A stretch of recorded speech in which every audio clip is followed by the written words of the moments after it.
C'est la famille, l'amitié et la bonne humeur. Oye, la vida dura, la vida buena. Ajá.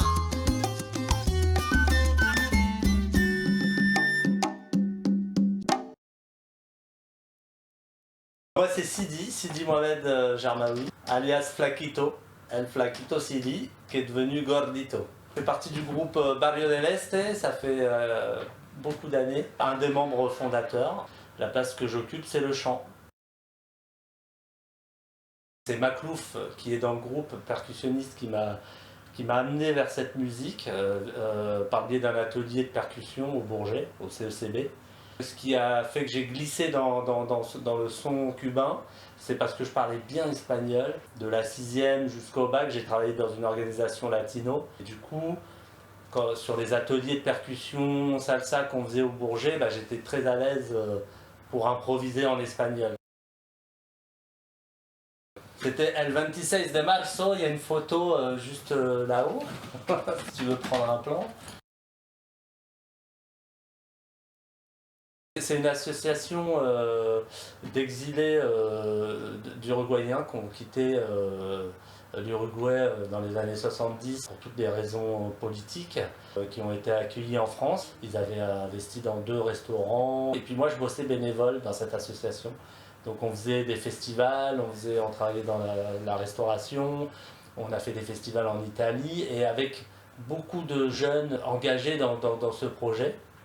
Et beaucoup de latinos, et du coup j'ai appris comme ça avec eux à parler. Moi je suis d'origine algérienne, mais c'est vrai que je parle mieux espagnol que ma langue d'origine. On grandit dans un quartier, on rencontre des gens, certains se tournent vers une culture, d'autres vers une autre, et souvent on a tendance à aller à l'opposé d'où on vient.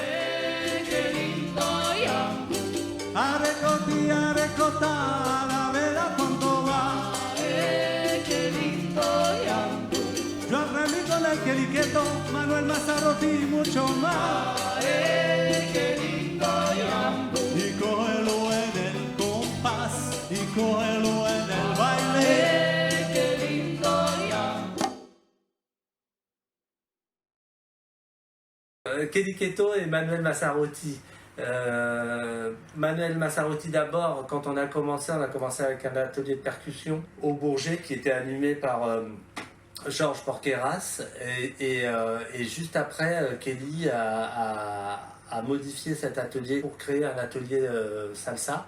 Et donc Manuel Mazzarotti nous a enseigné toutes les bases de la musique cubaine, à jouer au maracas, au güiro, la clave, les percussions, et à chanter en groupe. Après, Manu est parti, il a créé une école qui s'appelait Abanico. Dans cette école, je suivais le cours de Kelly Keto. Kelly Keto, c'est un grand musicien, contrebassiste, chanteur, qui avait son groupe qui s'appelait la Charanga Keto. C'était un super groupe, avec Fred aussi. C'est une musique qui est super riche, les instruments utilisés, les percussions, l'histoire de cette musique aussi. Elle a été marquée par l'esclavage, l'héritage de tout ça, tant dans les chansons que dans les instruments. Les rythmes, c'est spontané, quand tu la joues, ça vient vraiment de toi, quoi. C'est puissant. À un moment donné, ça va partir en impro.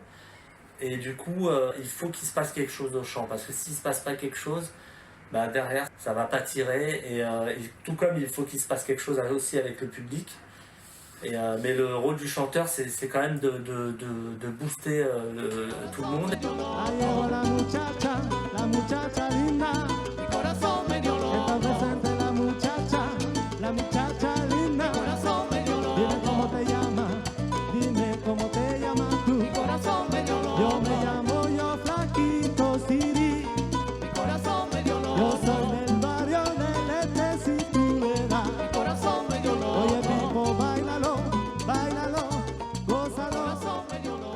Il y a aussi une partie où tu guides le morceau, c'est-à-dire à un moment tu dois lancer un solo de flûte, tu dois lancer un solo de tresse, un solo de basse, Et voilà, donc il y a un rôle aussi d'orchestration, même si au fil des répètes c'est bien défini, mais parfois pendant le concert on peut ouvrir.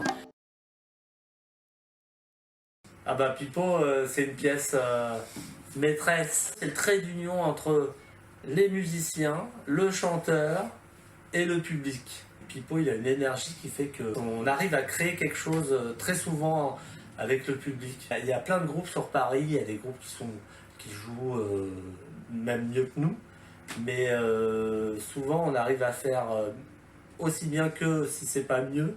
Pourquoi ? Parce qu'on a créé un lien avec le public. Et Pipo, il contribue beaucoup à ça.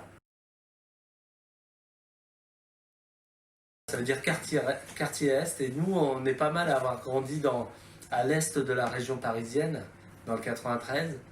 Et la musique cubaine, elle est née à l'Est de Cuba. Donc voilà, c'est un petit clin d'œil. Ça a commencé à être un groupe de son, mais c'est un groupe de son pas comme les autres, j'ai envie de dire, parce que au fil des années, on a introduit des morceaux, François a composé des sons. On a aussi Pipo qui vient ambiancer tout ça. On s'est ouvert sur aussi d'autres choses, des choses un peu plus rythmées, peut-être pas jusqu'à la timba, mais en tout cas on joue des morceaux très rythmés et parfois mais dans l'esprit du son. Voilà. Pero ten cuidado, ¿quién eres tú?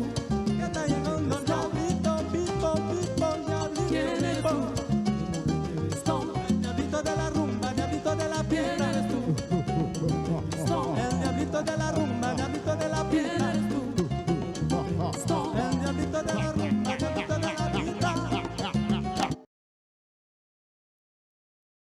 On a eu des demandes sur la bachata, c'est un style complètement différent qu'on connaissait pas, mais on l'a travaillé et on joue 3 morceaux, dont un que chante Sofia super bien. Rien n'est impossible en musique. Pour rester humble, il faut jouer à son niveau, il ne faut pas essayer de faire ce que fait l'autre, il faut faire sa musique.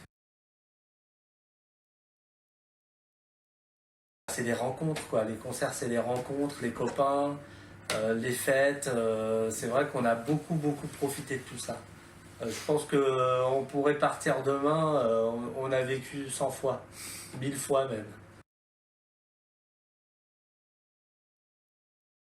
La ligne 13, la ligne 13, elle part du quartier, on va dire, un peu difficile jusqu'au beau quartier. On fait cette image entre la vie et le train.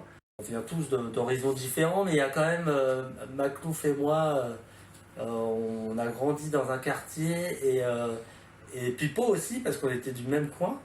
Je pense qu'on a pris un chemin plutôt sympa grâce à la musique, grâce à cette musique. On a besoin de vous pour nous aider, parce que enregistrer c'est un budget, et on compte sur vous, comme non, pour que ça devienne vrai.